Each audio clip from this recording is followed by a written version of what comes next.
Hi friends, good morning. ఎలా ఉన్నారు? అందరూ బాగున్నారా? నేను కూడా బాగున్నానండి.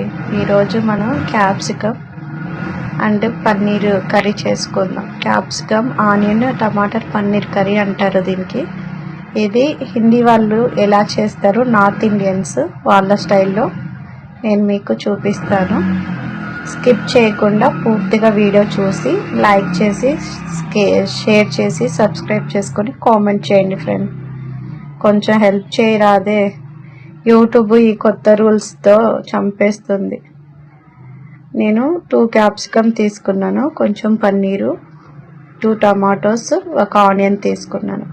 మనం పన్నీరు కట్ చేశాక వాటర్లో వేసుకుంటే సాఫ్ట్నెస్ ఉంటుంది.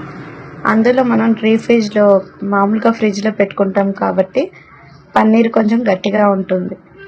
అందుకే కట్ చేసి వాటర్లో వేసుకో. క్యాప్సికమ్, ఆనియన్స్ పెద్దగా ఇలా నేను కట్ చేశాను కదా, ఇలా కట్ చేసుకోవాలి. ఆయిల్ వేసుకొని ఆనియన్స్ వేసుకొని ఫ్రై చేసుకోవాలి. ఎర్రగా కాదండి, దోరగా ఫ్రై చేసుకోవాలి. దోరగా ఫ్రై అయ్యాక క్యాప్సికమ్ వేసుకోవాలి. క్యాప్సికమ్ కూడా మంచిగా ఫ్రై చేసుకోవాలి మూత పెట్టి. ఇప్పుడు కారం, పసుపు, ఉప్పు, అల్లం ఎల్లిగడ్డ పేస్ట్, ధనియా పొడి ఉంటే మీ దగ్గర ధనియా పొడి, వాటర్ వేసి మంచిగా కలుపుకోవాలి. కలుపుకున్నాక మన క్యాప్సికమ్, ఆనియన్ దాంట్లో వేసుకొని కాస్త కలుపుకున్నాక టమాటాస్ వేసుకొని కలిపి మూత పెట్టుకోవాలి. ఇది ఉదయం బ్రేక్ఫాస్ట్కి, పిల్లల క్యారేజ్కి కూడా చూడండి ఇలా సాఫ్ట్గా మెత్తగా మొత్తం ఉడకనివ్వాలి.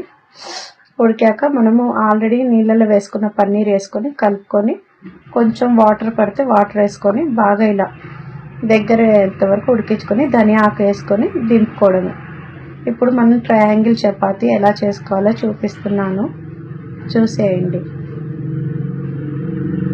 మా పిల్లలకి మార్నింగ్ బ్రేక్ఫాస్ట్కి చపాతీ పన్నీర్ కర్రీ చేశాను, క్యాప్సికమ్ పన్నీర్ కర్రీ. ఇది చాలా బాగుంటుంది, రోటీలోకి, పూరీలోకి చాలా బాగుంటుంది friend. Please friend, me support నాకు చాలా అవసరం. ఇది నేను టైంపాస్కి అయితే